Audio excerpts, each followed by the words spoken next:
युवक की हत्या के मामले में गिरफ्तारी हुई, क्या कुछ मामला है?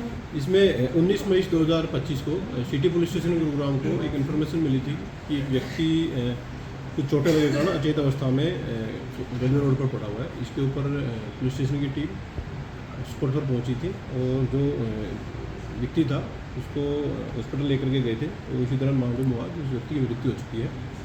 जो व्यक्ति था उसकी पहचान सतीश के रूप में हुई थी और जो कि स्थायी रूप से जिला सोनीपत का निवासी है, फिलहाल यहाँ गुरुग्राम में रहता है। तो इसमें उस व्यक्ति को कुछ चोटें भी लगी हुई थी। तो पुलिस के द्वारा हत्या से संबंधित धाराओं में एफआईआर रजिस्टर की गई थी। एफआईआर रजिस्टर करने के बाद इसमें गुरुग्राम पुलिस की अलग अलग टीमें इन्वेस्टिगेशन में लगी हुई थी। सीन ऑफ क्राइम की टीम और अन्य जो साइंटिफिक इन्वेस्टिगेशन की एजेंसियाँ गुरुग्राम पुलिस की यूनिट्स हैं, उनके द्वारा स्पॉट का विजिट किया गया था। स्पॉट से जो भी साइंटिफिक एविडेंस थे वो पुलिस के द्वारा कलेक्ट किए गए हैं। फर्दर है इस केस में इन्वेस्टिगेशन के दौरान विदिन 24 आवर जो घटना को अंजाम देने वाला आरोपी था उसको पुलिस के द्वारा काबू किया गया है, जिसको कि अरेस्ट कर लिया गया है। गिरफ्तार किए गए आरोपी की पहचान धर्मेंद्र के रूप में हुई है, जो कि फिलहाल गुरुग्राम में ही रहता है और एक्यूज को अरेस्ट कर लिया गया है। फर्दर लीगल प्रोसीडिंग है उस केस में भी की जा रही है। सर, किस तरह के हथियार से इसने वार किया?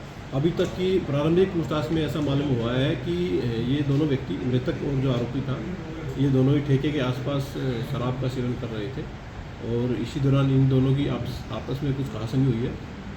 जो अभी तक जो बताया गया है कि ये दोनों अलग अलग वहाँ थे, ये दोनों साथ नहीं थे, परंतु पहले से शायद इनकी कोई जानकारी है। इसी दौरान इनमें आपस में बातचीत हुई और वो बातचीत फिर धीरे धीरे गाली गलौज और झगड़े का उसमें रूप ले लिया और जो आरोपी था उसने एक गाड़ी के साथ मृतक के ऊपर वार किया और इस वार में लगने की चोटों के कारण उसकी मृत्यु हो गई। केस का पोस्टमार्टम करवाया जा चुका है। फर्दर जो भी इन्वेस्टिगेशन है पुलिस के द्वारा वो इस केस में की जा रही है। मृतक करता क्या था? अभी केस की इन्वेस्टिगेशन प्रारंभिक स्टेज पर है।